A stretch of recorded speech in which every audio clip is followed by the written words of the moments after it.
Welcome, all fellow wannabes. Welcome to the show. I am Gabriel Fast. I am one of your hosts. You are listening to The Wannabe Critic, and I am joined via Zoom chat by my brother, Carter Fast. How you doing, man? Good evening. Good evening. Good, how are you? Good evening. I'm doing well. I'm here to talk into the microphone and pretend like I know what the crap I'm talking about. I'm here to, just talk about some comics. I'm excited. Me too, man. Yeah. I'm really excited about this this podcast tonight. Yeah, I am too, and I think now is my probably a good time to tell everyone that we have lots of people that we like to have on the show, and kind of have a more consistent cast of people coming on the show. And I say cast, because we're trying to put on a performance, of sorts at times. And I think me and Carter are going to be more focused on, the comic side of things. You're going to be seeing more and more comic reviews, I would say, for the podcast. And I thought this would be a perfect one since it came out, by the time this podcast comes out, it'll probably be yesterday that it was released. So we were going to do Kingdom Come first, but we decided since, I made the executive decision that we were going to be reviewing the Joker 80th Anniversary 100-page super spectacular. And yes, I have been tweeting that hashtag a couple of times, to try and get some traction. And it's a shame that not more people are hashtagging it because it's a major B word to type out every single time. But anyways, Carter. I'm really excited that you chose this over Kingdom Come. I'm excited to read Kingdom Come, but I'm super excited to. I wasn't actually super excited to read this. Yeah. For some reason. But I'm really happy that we did because it's good. Yeah, it is really good. And I mean, you're talking about some of the biggest names in comics coming to, like Scott Snyder and Brian Azzarello to come and write these stories. And, I was pretty surprised at how I was thinking about these stories throughout the day today. And I was like, man, like these were really good and really enjoyable. So I'm excited to get into it. But ladies and gentlemen, if you didn't know already and you want to know, you are listening to The Wannabe Critic, your weekly stop for diversity. Anything from random topics to comic reviews, to album reviews, to interviews, to movie and TV show reviews. Your one-stop family-friendly content shop. As far as movies go right now, we are actually reviewing the Fast and Furious saga. You can find that on our main feed. And then our constant efforts and attempts to make quality content, we have branched off into several podcast feeds, of which are available to you right now as a listener. You can visit wannabecritic.com to see what those are, to get more information about them. We have Game Club, Storytime, a Star Wars podcast, as well as A Guy and His Wife. And of course, you can find me on YouTube talking about music at The Wannabe Critic. But Carter, we're not here to talk about any of that crap, are we? No. No, we're not. But I got to do it every time. Yeah. We're here to talk about comics. Now, Carter, the past, I don't know, probably, man, I really started getting into comics around, I'd always liked comics. I didn't really start getting into it until I was about 15 or 16.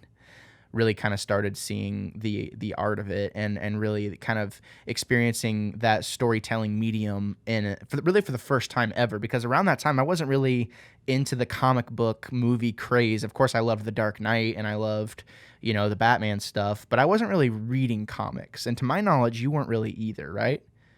No, yeah, actually I really have never read DC comics and really any comics. I actually was a lot more into, we were always into Naruto and DBZ. So we always were reading anime when we were younger, but I never really got into comics really. Yeah. So actually very recently, I started getting into comics, and I think it was kind of intimidating with all that's happened with just in the timeline of DC. It's kind of intimidating to get into. So, but I've kind of tackled that recently, just understanding the big events that have happened. And so I'm super excited to be getting into comics now, though. Yeah, and it's one of those things of like, it's really hard to remember every single detail as time goes on. And really, I never got into the main canon stuff. I really appreciated the main events, like the one-off events, like the Long Halloween, Dark Victory, Kingdom Come, stuff like that. Just kind of like they kind of compiled the main story of something for a one-off. Even something like Sean Murphy's Curse of the White Knight, right, and Curse of the White Knight, stuff like that. Something that very much does not fit into the canon, and I've always loved those. But then as well as like with the New 52, I really got into the Court of Owls and Scott Snyder and Greg Capullo's run of Batman and what that meant for the series, and really that's kind of what shotgunned me and more into DC Comics. And I'm kind of with you, like I kind of just have the cliff notes of every major event that happened, and it's like, oh well, I know that this happened because of this, and it fits in because of the Flashpoint, and like you don't really know all the details of that, but or I don't really know all the details of it, and it's hard for me to keep track of, but I do like what comes to follow, So it's really cool because I've always had a love for comics, and really, like you said, we used to read manga and stuff. Like being able to get those stories in that medium as well. It's just a very unique way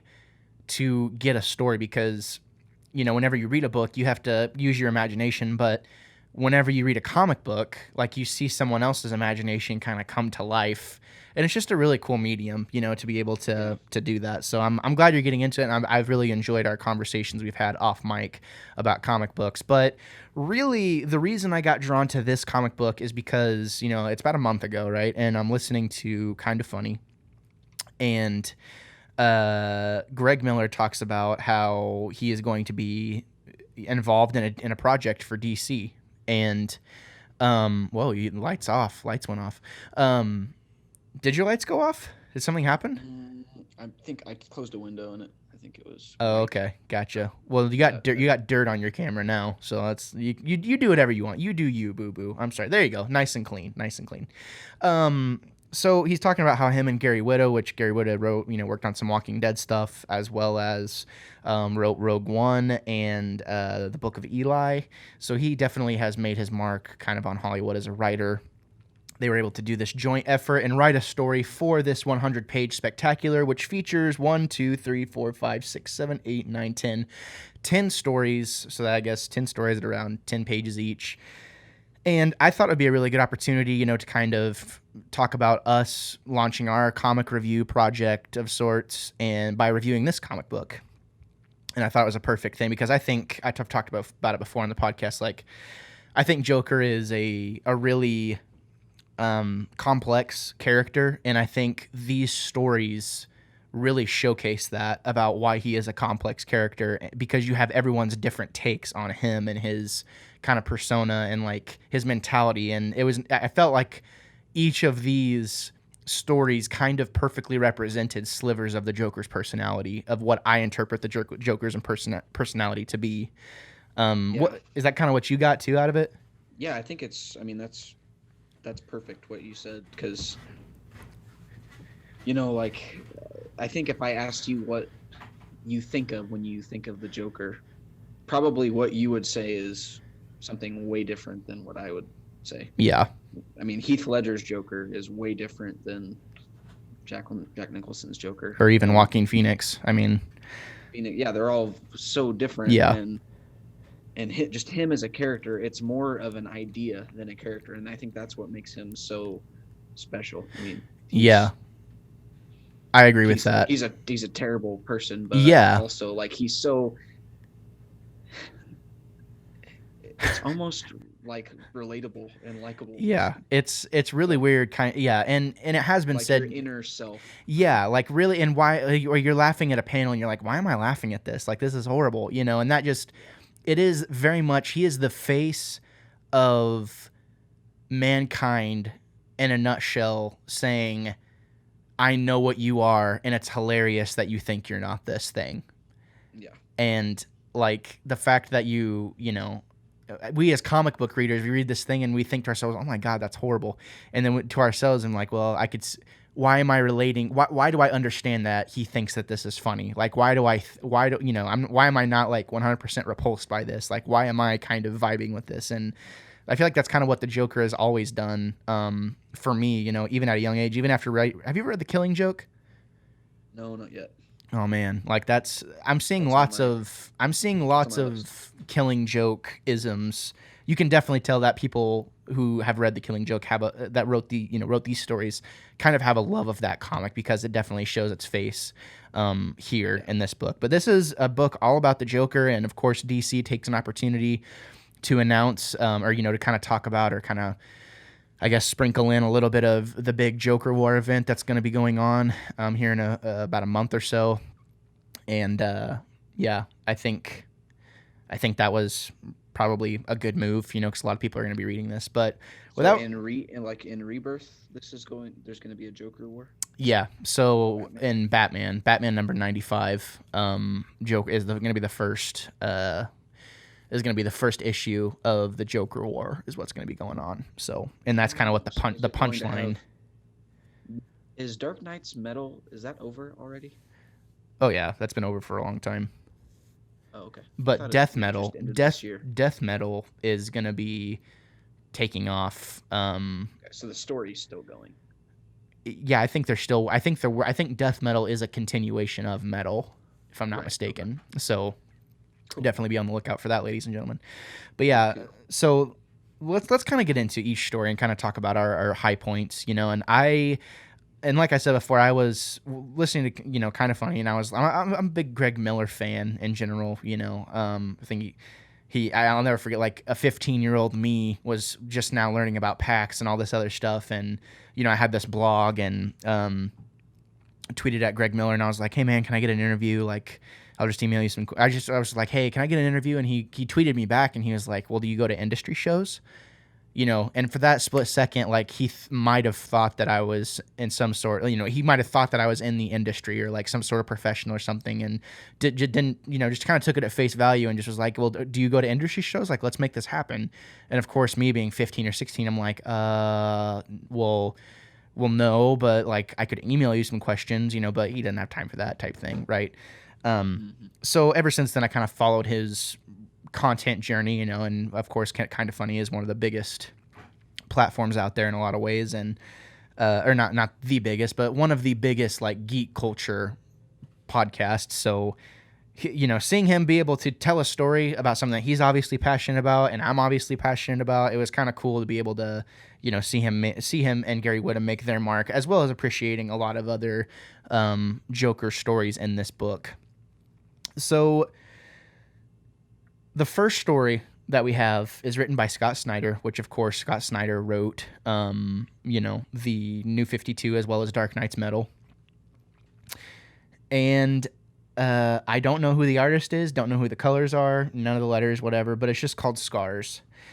And essentially, I kind of took this as, basically it's the idea trying to be conveyed here, and from what I took of it, is that the Joker knows what your weakness is just automatically. Like, no matter how hard you think, if you encounter the Joker in some way, like, he somehow just automatically knows your weakness or what you're vulnerable to, like some sort of weird boogeyman of sorts. Is that kind of what you got? Yeah, I guess you boogeyman, what you're scared of, but also just your insecurities, and he can. That seems like kind of more what it was talking about. All these things people are insecure about. Yeah. He kind of attacked that, and he just knows. Yeah. Yeah, and it was like really kind of a sick way to kind of like represent like the way this guy, like with this guy's teeth, and like it was just a really weird comic. And then this guy's talking to his therapist about this whole thing and talking about this, how his parents, like, they. Oh, by the way, ladies and gentlemen, if you haven't figured it out yet, we are definitely going to be spoiling this book. So if you don't want any spoilers and you want to go read it, I didn't even think about that. I got to the point, like, how can you talk about a comic book without spoiling it? Especially this, because it's just short stories. Yeah, I mean, it's just a bunch of it's basically like a Joker love letter, pretty much. But really, like, the therapist, he's like, talking, and he's like, just get over it. Yeah, you'll be fine. I know you'll be fine, whatever. And the skin flower kind of got me. I didn't really know if that was supposed to symbolize something, because, like, this guy's parents, from a young age, he had this, the guy talking to the therapist, he's like, they have the skin flower made out of a bunch of different hides, and one day I hated it so much I just flushed it down the toilet, right? It's gone. So then the therapist at the end of the comic goes to sleep and sees this skin flower by his bedside, and he's like, well, come out, like, who are you? Like, what's going on? And then he looks at the flower and it sprays him in the face, and Joker is like underneath his bed, like making a shush sound, kind of like the monster under the bed type thing. Am I gathering that right? Yeah. So remember, his brother had said that it was made of human skin, and that one day Oh, the flower would come for his face. So at the end of the comic, he looks at the flower and it sprays him in the face and gets his face. oh, so the guy talking to the therapist, like, they weren't connected in any way. Did I miss something there? No, so all the victims of the Joker, I guess Bruce Wayne, not Batman. Mr. Wayne has like this task force basically of helping uh Right. Yeah, I remember. victims. Victims of the Joker, right? So yeah, they're just trying to help the victims, but they're not having any success because he's just cutting too deep, basically. Oh, yeah, and like they walk away from the program each time. Pretty much. Yeah, yeah, yeah. Okay, so do you have the comic in front of you right now? Yeah, I'm kind of glancing at it. Did you buy it physical or digital? Digital. Oh, okay, gotcha. Yeah, you can kind of have it for reference because I very very nice. I and I guess I can have it for reference too. I'm just kind of glancing at it. But Yeah, and I did love how like he was specifically scared of his face being part of the flower, and then literally his face starts falling apart at the end. yeah, that's okay. I see it now, and I was so eager to make sure I got this read because I had some other stuff I wanted to do today. So I kind of like I wasn't flying through this, but I read it cover to cover last night, in like one sitting, and Yeah. you can kind of forget details, they just kind of pass by you at times, but.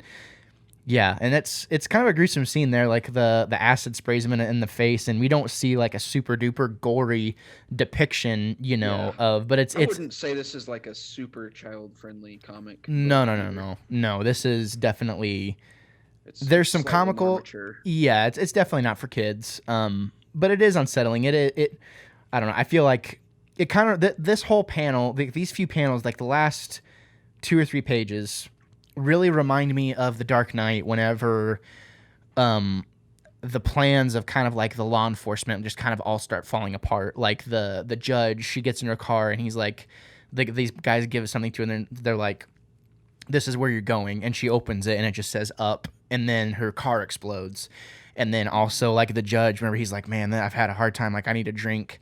And that's about the time whenever Commissioner Gordon's like, wait, they would have to get for them to know this information, they would have to get a sample of your DNA. I guess they could find it from a keyboard or a glass. And about that time is whenever the police chief takes a drink of whiskey and he's like, don't drink that, and kind of fell in that. Like this is very much what this reminded me of, like just kind of all of these things like happening all at once, and then you don't expect this to happen, but it does. Yeah. And him at the very Joker underneath the bed at the very end of the comic. It's just very, very much, very unsettling, very spooky. This is definitely like the scary side of Joker. Yes, very much like the maniac, like maniacal, the boogeyman, side of things. I liked it. It's a good, it'd be a good scary story. Like you could make For it sure. a scary story. Yeah, you could. Yeah, for sure, you could retell this. Yeah, for Yes, sure. Not. Yeah, perfect. So the next story we have, which is called "What Comes at the End of a Joke." This is really just a plug for the Joker War comic that's going to be coming out. Apparently, there's a new Joker, follower called the Punchline, and I don't really know who that's supposed to be. I haven't been keeping up with the Rebirth comic. I don't know if this is her first appearance or what. Yeah, this was one of my least favorite. Yeah, I was very much like, okay, well, like this is just The message wasn't. It didn't hit me. yeah, it very much just kind of felt like a filler episode of something, so Yeah. we just kind of skip over it. But they introduce a new bad guy, the end. So now we have Kill the Batman, which I thought this was one of my favorites for sure. Not just because of who wrote it. Whenever we, I don't want to be a critic, and obviously I don't know Greg Miller. He's not a friend or anything. But whenever we try and take a look at something. We're trying to be as objective as we possibly can, you know. Sorry, I get a little burpy. You know what I mean? Try to look at things objectively and like, what is this trying to say? And is this speaking to me? What's the point? And basically, we know Batman, Bruce Wayne has died. And, you know, Alfred, I thought it was really touching whenever Alfred was saying, like, my son died. You know, I wish people knew my son. You know, kind of Alfred. Because, I mean, and I had never really thought about that before. About, like, I'd never put that together that Alfred very much was like a father figure to Bruce Wayne. And it's been in my face. It's been in front of under my nose, in front of my face the whole time. But I never really connected it like that. That's kind of how I hadn't really thought about that till White Knight either. Spoilers for White Knight also. 3, 2, 1. Whenever Alfred dies, you kind of see that same thing with Bruce. Yeah. Like, he's deeply hurt. He says it's his best. That's his best friend. So yeah, that relationship, I kind of take it for granted. You kind of forget about it. Yeah, because how close they actually are. Yeah, I mean, Alfred's just always there, you know, like, and you're always, there's never a time where you're unhappy to see Alfred, like, unless he's the, you know, the psycho killing machine in Metal, for those of you who have read it. But just to kind of see his remarks during this, and really even just seeing Commissioner Gordon's remarks, and Soups is like, we never really saw eye to eye, or we didn't always see eye to eye. We had our moments, blah blah blah blah, and everyone kind of giving their eulogy of sorts, or their contribution to the eulogy, and the whole time, the Joker's in the crowd, the Gothamites listening to this eulogy, and they're kind of having a celebration of sorts for Bruce Wayne, and Joker's gonna kill them all. Like, Joker's gonna blow them all up. He's got a bomb He's got a bomb strapped to himself. He's expecting something else. Yeah, I think. Yeah, it turns in. He wanted a funeral, and it turns into a celebration of Batman and Bruce Wayne. Yeah. And like I think there's a point where they're. Yeah, they laugh. Mr. Freeze tells a joke. Everyone's happy. Yeah, like everyone's happy. Like, and they're happy of the remembrance of him, and and that's kind of like, isn't that what you do? Like, you try and remember the good things about the person. Like, every funeral I've ever been to, like, it's not a sad. I mean, it's sad, obviously, but it's not one of those things of like. For me personally, I'm not trying to be sad. I think sadness should just come to you, and you feel when you feel sad, you're sad.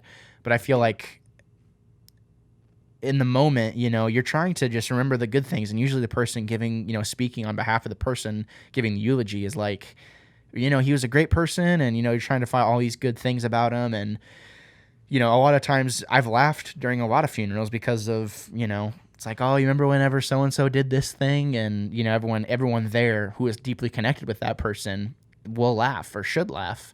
And that just goes to show that Gotham, like, obviously felt either deeply connected to Bruce Wayne or felt deeply connected to Batman in some way. Do you think that, do you vibe with that at all?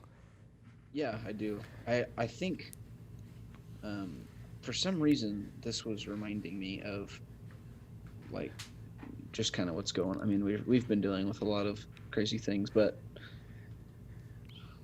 like, I think circumstance is a huge thing in like, especially with George Floyd.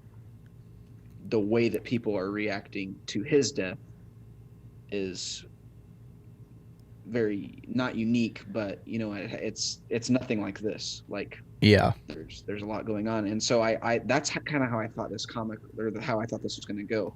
Yeah, everyone was going, kill Joker. Let's get Joker and kill him in the streets. Yeah, and I think I was kind of surprised that it didn't go that way. But so I think that's kind of probably what he was expecting. Yeah, is like, come. Yeah, that's a good way of putting it. Like, come at me. They're gonna riot in the streets, and this is hilarious. Like, your precious Batman's gone, blah blah blah. And yeah, no, that's a good way. That's a good take. That's a good way to look at it. Also, sorry. No, go for it, please. I love that kind of series of events where he's talking about. He starts kind of he's talking to himself, but he's talking to the crowd. Mm-hmm. He says, "Want to hear a joke?" So there's these two guys, both with serious emotional issues, and they're both dressed up like freaks when they call a psychopath and lock up in Arkham.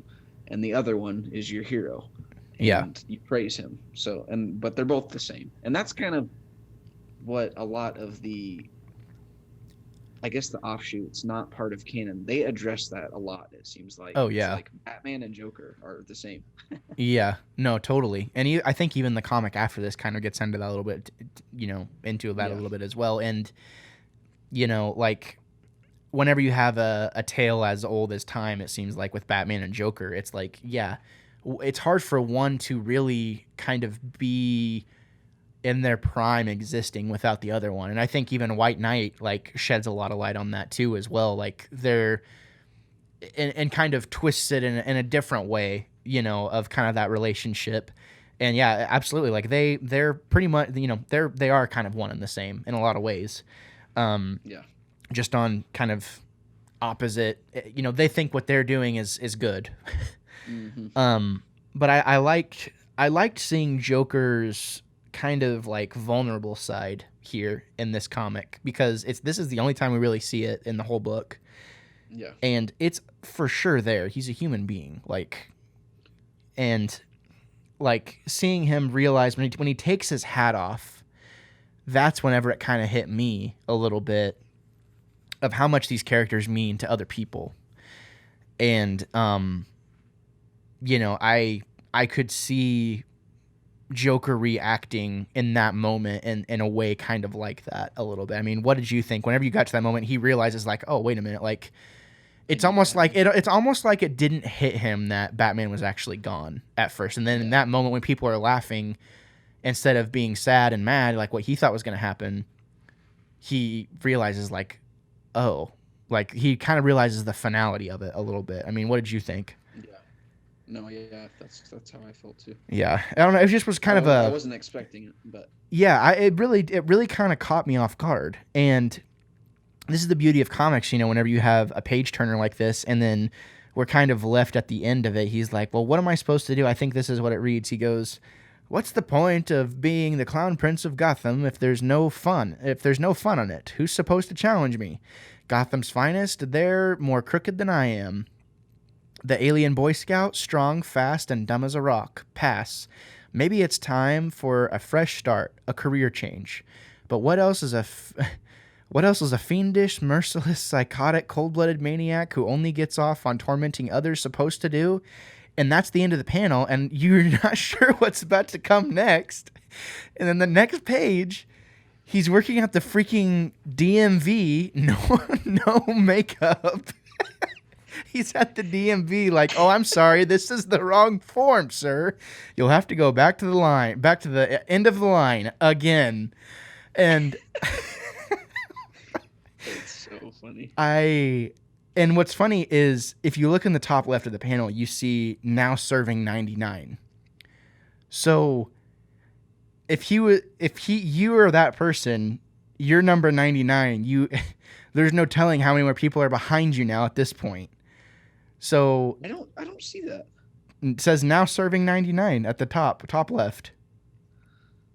You don't see that? Oh yeah. Sorry. Yeah. My thing.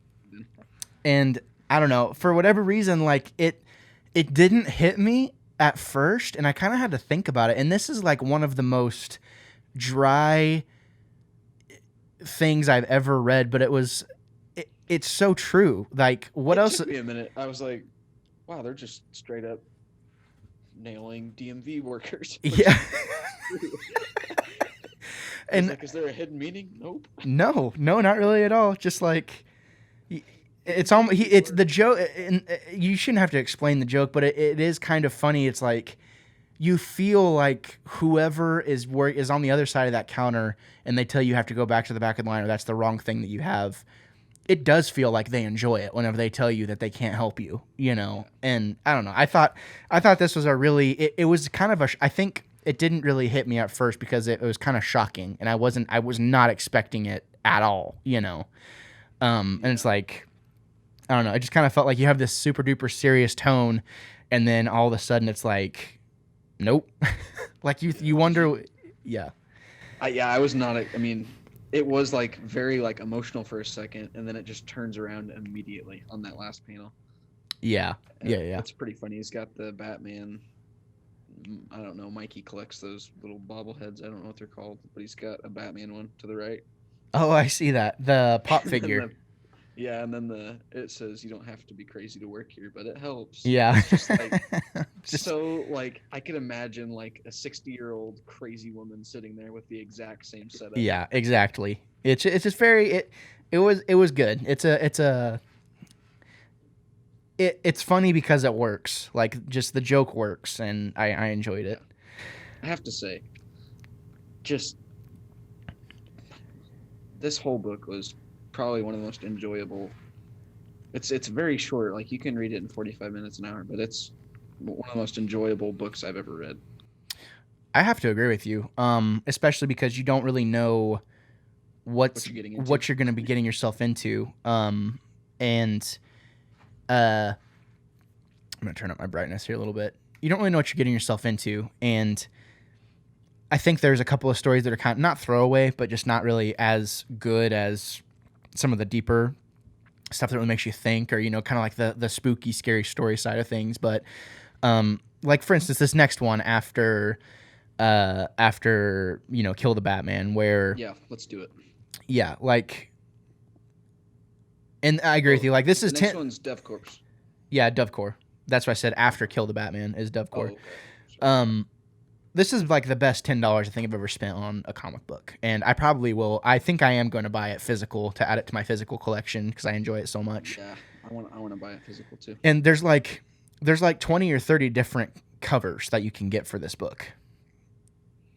Oh, really? Yeah, so like I might get a different cover than what you're getting. So it's pretty cool. Kind of like how there's alternate covers for certain, books. I think it was kind of cool to give the option to have the alternates. And there's people that bought all the alternates and spent a couple $100, just so they could have every single one. People, that's what a collector does. But so the Dovecore, I thought I didn't know how I was going to feel about this one because the art style very much threw me off.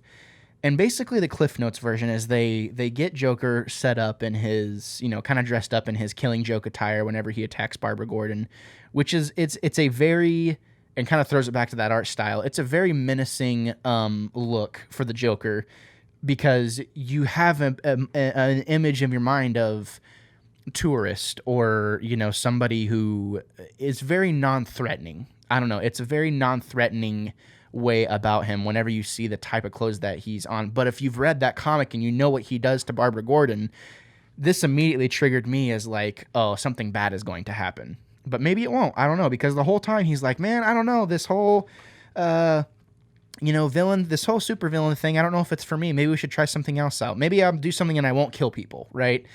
And he joins the Dove Corps, and their whole thing is like, all right, we're going to rescue these people. We're not going to kill them. And literally, Joker makes it through the mission. He designed this weapon called an itch gun where he shoots and it itches people, like makes people, want to itch. He's created a non-lethal weapon, basically. Mm-hmm. And at the end, whenever the mission's successful, they give him a Dove Corps pin, and he literally says, oh, I'm flattered. Being part of the Dove Corps is really exciting, and I would love to be a part of your noble mission to never kill anyone. But... And then the next panel is just like blam, blam, blam, blam. And his last words are, killing is so much fun. I was like, of course, like you're thinking the whole time, where is this going to go? Like, is this for real? Is he not going to kill anybody? I don't know. In a way, I was kind of let down. But at the same time, it's kind of conveying that idea. So Joker. Yeah, very much. It's like, what else do you expect? Like, of course he's not going to do that. The whole time you're thinking, maybe this isn't going to be a normal Joker story. Yes. And then it's like, you're wrong. Yeah, exactly. Very, very in your face. Like, and that seems like the whole point of the story. Yeah, very, very slapstick in a lot of ways, especially with the way it's drawn. It's very, it's very it's very like late 80s style art, I would say. I think it's kind of the vibe they're trying to go for. But the next one we have, the next story, unless do you have anything else to say about that one? Nope, we're good. So the next story is called, where's the title? Do you see the title? I think this one is The War Within. Yeah, War Within. So it starts with Joker, kind of looking at himself in the mirror, in this broken mirror, and there's all these different faces of the Joker, and kind of like conveying the idea of, all the many roles we've seen the Joker play, and we see Batman kind of going through this journey of trying to find the Joker. And in the last panel we get, basically, the Joker has killed Batman, and he says, the more I walk in your skin, the more I learn to beat you. And I think it kind of plays on that thing of the Batman and the Joker kind of trying to put each other in each other's shoes. And I don't know, I feel like there was kind of a lot of metaphors within this story, and it's a very jarring art style, honestly. Yeah, so I said it earlier before we started that I didn't like the art style. I really do like the art style. It's more that I feel like this is the only one. There's a lot of meaning behind it, and there's a lot of like short little phrases and maybe metaphors and stuff. But I would like to read this one a couple more times and really dive into the art, because there's a lot to look at. Yeah, it's on the surface, like, I feel like on the surface you do kind of get what it's trying to say, but there's definitely a deeper meaning, and there's definitely a lot to kind of unpack.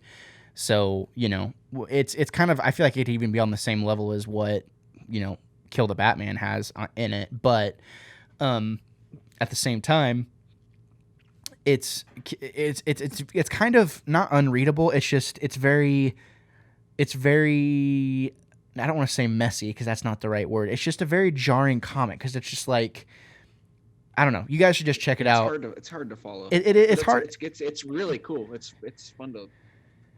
Yeah, and it's kind of fun to break down. Like, you're trying to break down which of these Jokers, like, okay, which of this particular Joker I'm looking at I know is from such and such. Like, this particular Joker I know is from such and such, or this moment is from such and such.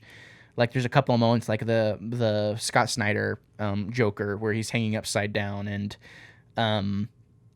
his face, like, he has his face upside down, like because his face gets sliced off, so like his eye holes are where his teeth are, and his mouth is where his eyes are.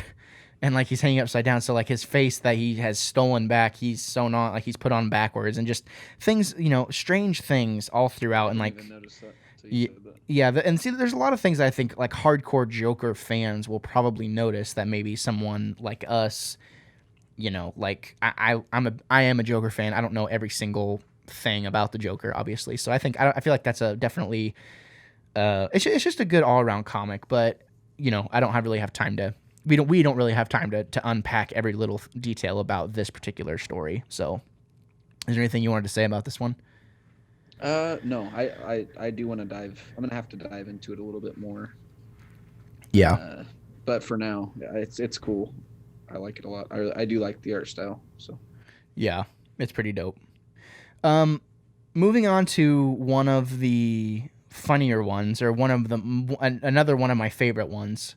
The next two of these actually are some of my favorite ones. One being The Last Smile, and then Birthday Bugs is what we're going to do next. But Carter, we've been talking for a while, so what do you say we take a little break? Let's do it. All right. And we're back. I had to take a little tinkle, you know what I mean? Pour myself some fizzy drink and a little bit of water, which I actually didn't pour myself any water. This has been here. I've just been trying to show everyone that I'm not a fatty and only drink soda. I'm drinking some water here. Drinking beer. Yeah, some Rona. Rona, is that you? So getting back into it, we have The Last Smile, and this is another one of my favorite ones. I think this might be my second favorite. Basically, we find Joker and Harley in bed, and Joker wakes up from a dream, and he's telling Harley about the dream. And basically, Joker is getting like this standing ovation. In his mind, it's a standing ovation, but everyone hates him, is like yelling at him for all the horrible things he's done. He's about to get put in prison. He's in prison. Yeah, he's in Arkham. He's about to get the electric chair. And he's looking out the window and he's like, "Oh, an audience. This is great, blah, blah, blah." And then Batman shows up. And this one made me laugh out loud, actually. He sees Batman, and it's a very distorted view of everything. So from Joker's point of view, he sees, in his mind, he's like, "Oh, I have an audience. This is great." He sees like people through the window that are being, watching him being executed. Mm-hmm. And then Batman shows up, and Batman's grinning. And I'm going to read you what the panels say. He goes, he sees Batman. He goes, I'm just going to read you a few panels. He says, "This is it, fans. Last looks. A final leer. One wickedly spat obscenity. And, okay." And it's Batman. He sees surprise, anger, and somewhere deep inside that small, thrilled voice, "You came! So you're here for revenge, closure, a kiss goodbye?" And then Batman starts to crack a smile. And he goes, "No, don't." And then Batman just starts roaring with laughter, just starts laughing at the Joker as he's being killed. And What is the art style? The art style is like that meme. Like yeah, I can't think of what it's the kind of meme is. like for those of you who like you ever go to like a theme park and they do like those caricature drawings of you kind of thing. That's kind of what it looks like to me. Or Um, like the sideways, like, and like it's like a pencil drawing, and he gets like the huge smile. You know what I'm talking about? yeah, I think so. It's very distorted. Like Yeah. it's just a very distorted view, but as Joker's dying, he's died to get a laugh out of bats, and that's been something in the comics, like doing anything it takes to try and get Batman to laugh, or everything he's done, Batman has never laughed at until it's time for Joker to die, and then all of a sudden Batman's roaring with laughter. But I read over that panel where he sees Batman.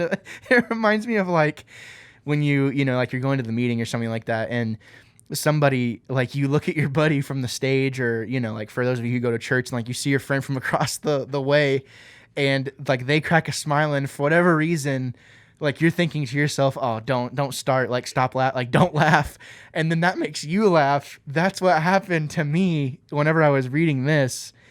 And then It's so funny. he's like mocking him all the time while he's dying and stuff. Then He's tickling. He's tickling him. oh yeah, I see. He's like mocking him and tickling him, and it's just a really funny way, because Batman would never do this, but this is Joker's worst nightmare that this would happen. And then we get a pretty dope ending, because it goes back to Harley's perspective, and her and Poison Ivy are just out on the town, kind of gallivanting. And Poison Ivy says something like, "You stayed with him that whole time because of that dream, like you were there for him." And she goes, "Yeah, I left because of it too." And Poison Ivy's like, "Why?" She goes, "Because I was never in it. Harley Quinn was never in the Joker's dream." Like, and of course, your mind can go a million different ways with that. Like, at first, I didn't even really get like the sexual connotation until I reread it a couple of times. I was like, "Oh, she's mad that he never had a dirty dream about Harley Quinn," which was another joke. There's just so many jokes layered within these stories that are pretty funny, but it may not hit you Yeah. at first. Did you like this one quite a bit, right? I love this one. Yeah, I do too. Um, it it kind of gave me like The like art style is awesome. yeah, I love the art style, because it's very how do I say this? You don't predict what you're gonna get with the art style, because it looks very childish and really cartoony, but you really get kind of these more mature themes kind of layered and laced throughout it, which I really liked. Next we have Birthday Bugs, and I think we're a little over halfway done with the book at this point. This one might be my favorite. I really liked this one too. Like, I think it's probably in my top 3 for sure. This one is, I really like this one. Um, it was just it's very odd. It is odd. Yeah, It's very different from the rest of them. which this one's written by Tom Taylor, which, for those of you who are curious, Tom Taylor is the guy who is responsible for Injustice happening, that storyline. Injustice. And I know he has quite a bit of other. He has several other pretty famous works as well. Let's look at some of them. I'm just going to name a few of them, because I want to make sure I have my facts right. But he definitely wrote Injustice. Tom Taylor. Books. Yeah, so he wrote. Okay, yeah, I was just making sure. So he wrote Injustice, Deceased, All New Wolverine, Star Wars Invasion, a lot. Star Wars Adventures, Darth Vader, The Will of Darth Vader. He's written a bunch of he's done a lot of work for the comic world. So this guy's pretty, prolific in his writing, and he knows how to write comics. It's pretty evident in this story. But it was kind of cool Sorry, to I was see laughing. his. No, it's okay. It's kind of cool to see his take on the Joker, and really kind of not sugarcoating the fact that the Joker is a maniac, but kind of playing off that the Joker does have a sensitive side, kind of, especially for people that he identifies with. Freaks. Freaks, yeah, exactly. Which kind of goes to show his love. Like, really, it's, I mean, his not love, but his desire, I would say, to want to kind of match Batman, because he's like, he wants to match that level of sanity kind of at all times. So basically, this one, he sees this kid ripping apart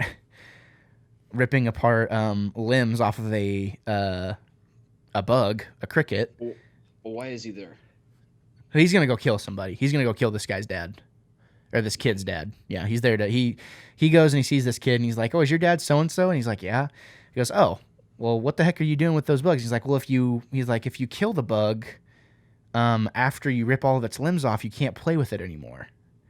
And Joker's basically like, "You're a smart man. And it's like his birthday. He's like, "Where's all of your friends?" Go ahead. Do you want to say something? I loved that when he said when he's like, if you kill him, you can't play with him. Yeah. And he says your wife's beyond your years. Yeah. It just makes me think of that's his whole goal in life. Yeah. Not killing Batman, just playing with him. Yeah, exactly. And this one made me laugh the absolute hardest, actually. Just the part where he's like, "Where are all your friends?" And he's like, "I don't have any friends." He's like, "Well, we're gonna fix that. It's your birthday." So he like goes to all the neighbors, and the panel of there's this guy. With the cat one. Oh yeah, he's like, "If you don't come to this kid's birthday party, I'm gonna eat your cat." Or I think he goes, "Yeah, if any." He's like, "You will bring snacks, orange ones that pretend to be cheese, and you will bring whimsical party paraphernalia. If if any of it is lacking, I will cook and eat your pets." And like, there's a panel of a cat, and the cat's like, and I've had Super scared. it's like, yeah, he's just like terrified. But the one that was kind of got me a little bit was the one of, like, obviously someone's dad got a freaking toaster to the head. And he's just like laying down, like he always got beat up, and he's like, "Now you're gonna come to this kid's birthday party." So he ends up getting all these people to come to this kid's birthday party, and it's awesome. He's done it, and I think the kid even goes to call him Uncle Joker or something like that. And then it's finally time for him to confront the kid's dad. And it's just really bizarre, like kind of turn of events. It's like bam, bam, bam, bam, but somehow it's coherent and it makes sense. And then when it's time to confront the dad, he chops his fingers off because, of course, if you kill it, you can't. If you kill the guy, you can't play with him anymore. So whenever he leaves, the kid's like, he calls him Uncle Joker. Did you catch that? No, I actually didn't until you said that. Yeah, he said, or maybe it was Mr. Joker, or he said, "Yeah, Mr. Joker, I want you to have these." And he's like, "Your torture bugs?" "Sergio, I'm touched, and I will treasure them." And he's like, "And I promise I'll only kill them if they try to get out of the box." And he's looking at his dad as he says that. And I don't know, there's a lot. It was kind of on the nose in some areas, but like deeper meanings as deeper things laced within, like, hey, it's almost, to me, like I interpret this last panel a little bit of he's looking at the dad as he's hugging this kid.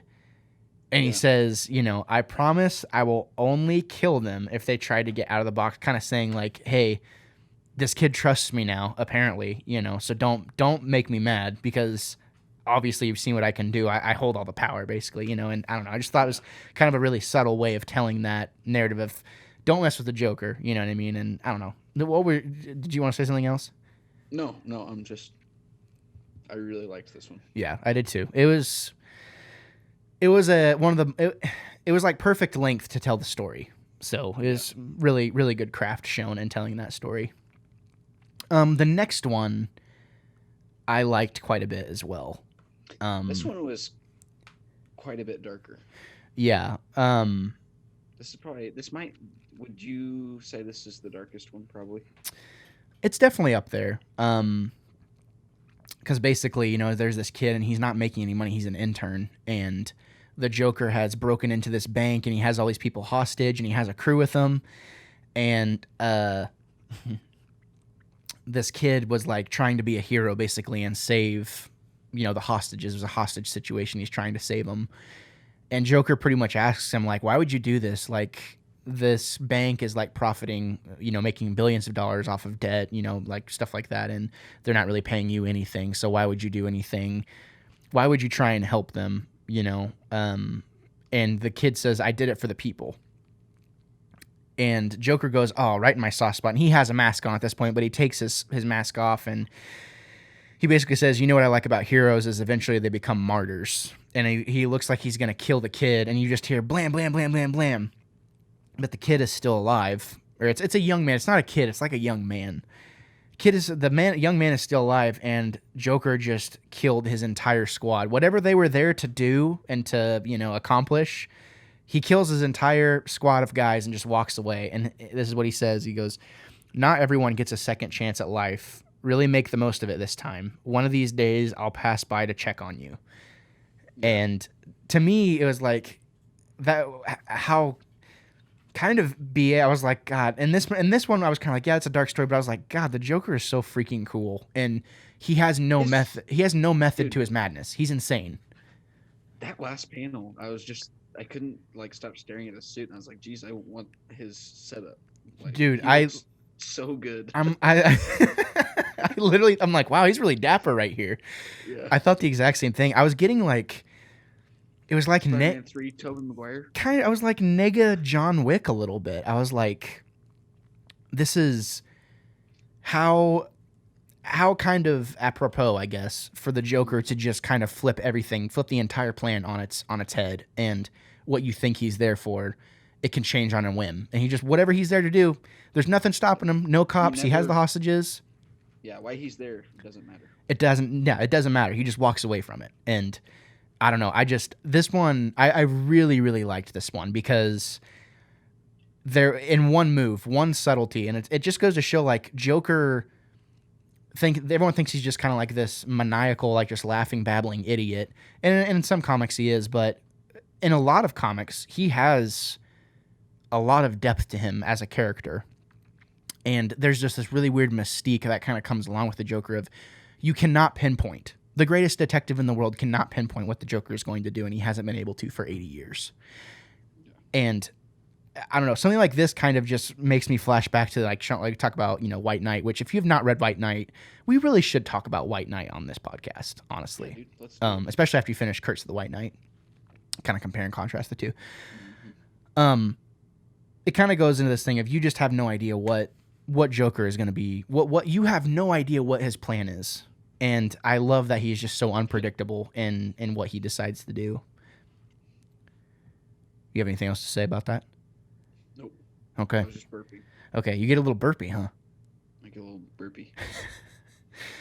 Nice. I really like the art style in this one. I do too. It's very like Mafia. Yeah, very much so. It kind of reminds me of that video game Payday, and especially like whenever current things are happening, you see it in a very cool temperature. It's drawn very cool with lots of blues and stuff. But whenever he's talking about things that had just transpired, where some reds. Yeah. Oh yeah, blood. So the blood really contrasts the blue. Whenever the kid tried to be a hero, it's in a very different shade. It's in a lighter shade of maybe this is his moment to kind of succeed. But whenever things are, current, it's blue and gloomy and dark, which was pretty cool. But yeah, I really enjoyed that one. The next one we have was, this one. Okay, Penance. I thought this one was kind of strange. Like maybe kind of not only a darker take on the Joker, but like, I don't know. I don't know if someone was trying to say, I don't love this. If this is how, I don't know who this writer is, but if this is how they understand Joker, I don't love this take on Joker. Yeah, like I don't like the mob mentality Joker very much. That's not how I view Joker. And I liked this story. I mean, I wasn't expecting this to go where it did. but it didn't interest me because this is not really how I view the Joker. Yeah, it just was. It just didn't really strike for me. I was definitely I was caught off guard by this one. It's not my favorite. Yeah, And I don't know if they were trying to, have some sort of symbolism with Batman in this one, or yeah. I didn't really pick up on that. Like, is I didn't understand that part, and that's probably just I'm probably just stupid, but I didn't. I just thought that was unnecessary. yeah. Um, When he says yeah, like he says that's when the dream started, which, and I guess that he's talking about a dream here. yeah, He's like, I had a dream I was turning into Batman, and he would kill me, and that would be the first of many times he would kill me. And the thing with he's like the medallion thing, and maybe the Joker's after the medallion for something. yeah. I bet there's like I bet this is a callback to something, but I just don't know. Yeah, I bet there's some meaning behind it, but there I don't has know to what the be. meaning Yeah, is. I don't either. I'm just gonna come out and say I don't know what it's supposed to mean, but not my So favorite. But it was a cool idea, I would say. I did like the end Yeah, I because did too. I wasn't expecting it at all. Did you notice whenever he's walking away, because he's dressed up as a preacher, and then we find out quickly that towards the end of the comic that he's not. But did you notice like these weird shadows in the church? Like as he's walking and the guy's in the doorway, do you see all that stuff on the wall? Yeah. Yeah, to me, I was like, that's weird. Like, what are they trying to like? I don't know. Maybe that's Oh his well, hair. are you talking about like the frame where right after you see that he's wearing a mask? Yeah. So that's from the window above his head. Oh, and it's his hair. Okay, gotcha, gotcha. Okay, yeah, not my favorite one, but whatever. Oh, it was good. Liked it. It's not my least favorite, but it wasn't. Yeah, it wasn't nothing to. I bet if I understood it, I would like it more. But there was that part I didn't really understand, and it didn't hit for me. Yeah. I think this final story kind of has and that Brian Azzarello is the writer. He obviously wrote, he wrote. There's a story called Joker that he wrote. He's also written Batman Damned. If you've ever been able to listen to to check out his work. The first thing we have, it says, once again a criminal maniac is off the city streets and getting what he deserves, 10,000 watts a day. The would-be hapless victims of Gotham City can breathe a sigh of relief knowing that Batman and Robin are there to keep them happy. Now, I think this is supposed to be kind of a I don't know, kind of like a play on different relationships, and there's, it just really kind of dives into the madness of Joker and maybe what Brian Azzarello thinks that Joker sees, but it's called Two Fell into the Hornet's Nest, and I think that's supposed to be kind of like a callback to One Flew Over the Cuckoo's Nest. You ever heard of that? Yeah, I have heard that saying. Well, and it's a movie about a guy in an insane asylum. What'd Jack you say? Nicholson. It's about a guy. It's about a guy in an insane asylum. It has Jack Nicholson in it, Oh, and okay. he's like in an insane asylum. So I think that's kind of like what it's kind of throwing it back to. But there's a lot really going on in this comic. Yeah. So everyone is in Arkham Asylum Yeah, like all the at this point, supervillains. even including Batman and Robin. Yeah, Batman and Robin are there in Arkham to keep them working, which is there's just a lot of dialogue in here that I don't understand. Yeah, it's kind of confusing, but I think that's just because Joker at this point is so freaking crazy. Yeah, and maybe he's seeing things, and Yeah. I don't know. To me, it kind of has like a Palahniuk, I think is how you pronounce his last name. Like it kind of has like a Fight Club, um, like nuance to it a little bit of you don't really know what is going on, and rather in Fight Club like you get it beaten over your head of what it is at the end, and we don't really get that here in this one. But I feel Yeah. like all the madness is there and all the chaos is there. But it just really it makes you think about what you're seeing. But I mean I can't even really decipher this one. You know what I mean? Did you just have a Yeah. revelation? No, I want to Yeah. because I love the art style, and I love how it's like the old like 50s or 60s Batman and Robin. Yeah. Like, I think that's the perfect depiction of Batman and Robin here because it's almost like they're torturing. I mean, Joker's getting tortured, but Yeah. it's like Batman and Robin are part of that. Yeah, right. And yeah, it, like what he is the like he's the good guy almost. And maybe it would Yeah, make more sense if we've seen One Flew Over the Cuckoo's Nest because I feel like there might be callbacks to that. I don't know. But yeah, like I don't know if he escapes at the very end of the movie or what.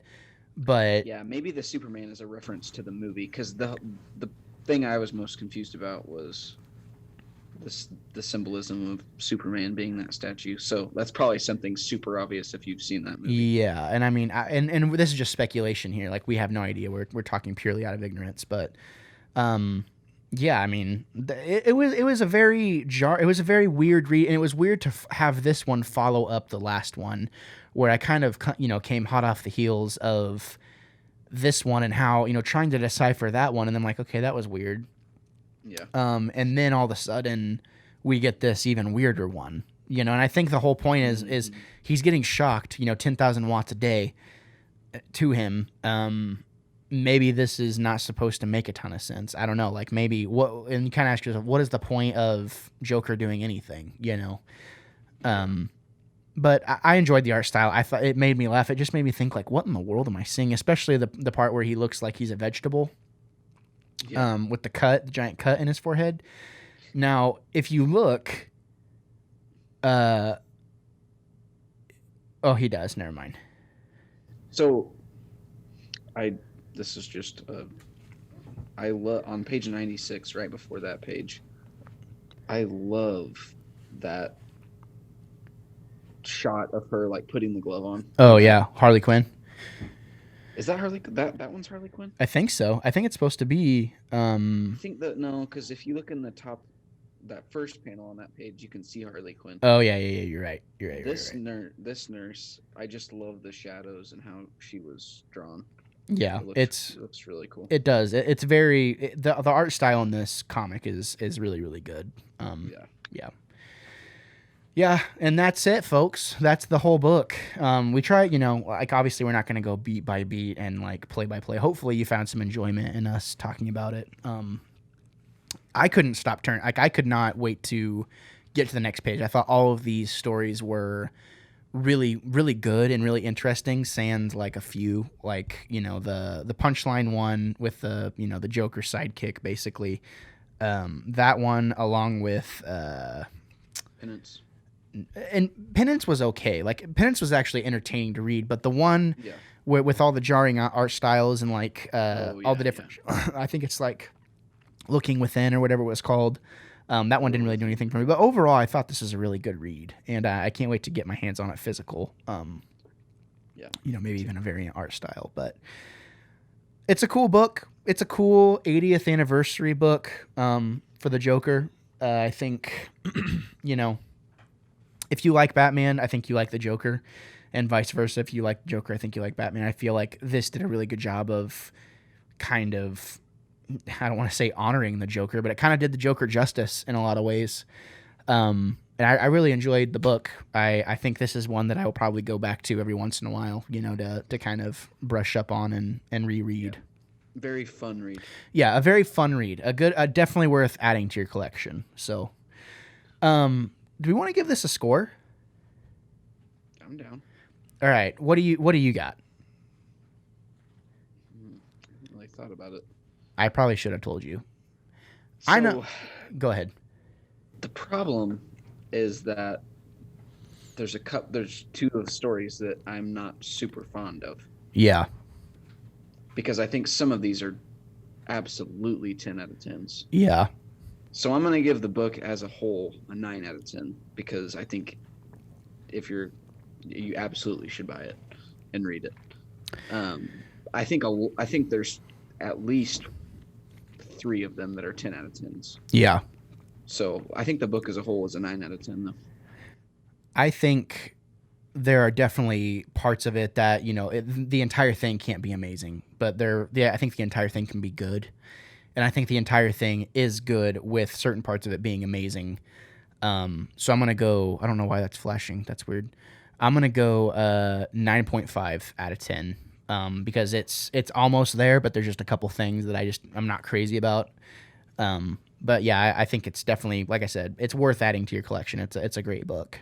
So really really glad we got to do this, man. I'm glad we got to sit down and review this and just kind of go in depth. And ladies and gentlemen, that's probably, whenever you see us do a comic review, that's probably what you can expect to see, is us talking about maybe certain panels that we really liked, or, really kind of trying to elaborate on what we saw, because there's a passion for comics, on this show.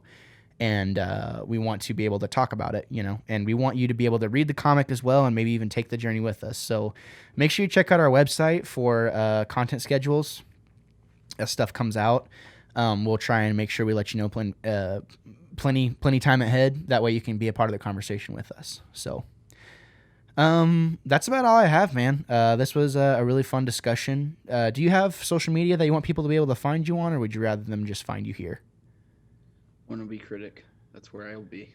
All right. So if you want to get a hold of Carter, you can email me at geeklybiweekly1@gmail.com. You can find us on all social media platforms at The Wannabe Critic. You can also make sure you check out other podcast feeds. And again, all that stuff's on the website, wannabecritic.com.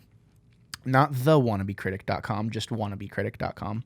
And that'll also be in the show notes down below if you want to check that out. There'll be links to all of our stuff there. So we also have merch now, so that's pretty cool. If you want to buy a t-shirt or a coffee mug, I actually just ordered a Game Fuel mug not too long ago, so that I could, I'm going to be up playing games all night as much as possible, and I'm going to need that God nectar to wake me right up in the morning, and I want to be doing it in style, so that's why I ordered the Game Club mug, and I hope to show it off as soon as I get it. We appreciate you guys' support. We appreciate you tuning in. We appreciate you preparing yourselves for a plethora of hot takes and potentially unpopular opinions. And we can't wait to get back to you and talk to you some more. So until next time, we're signing off. Say goodbye, Carter. Goodbye. If you don't continue listening to this podcast, I will eat your pets.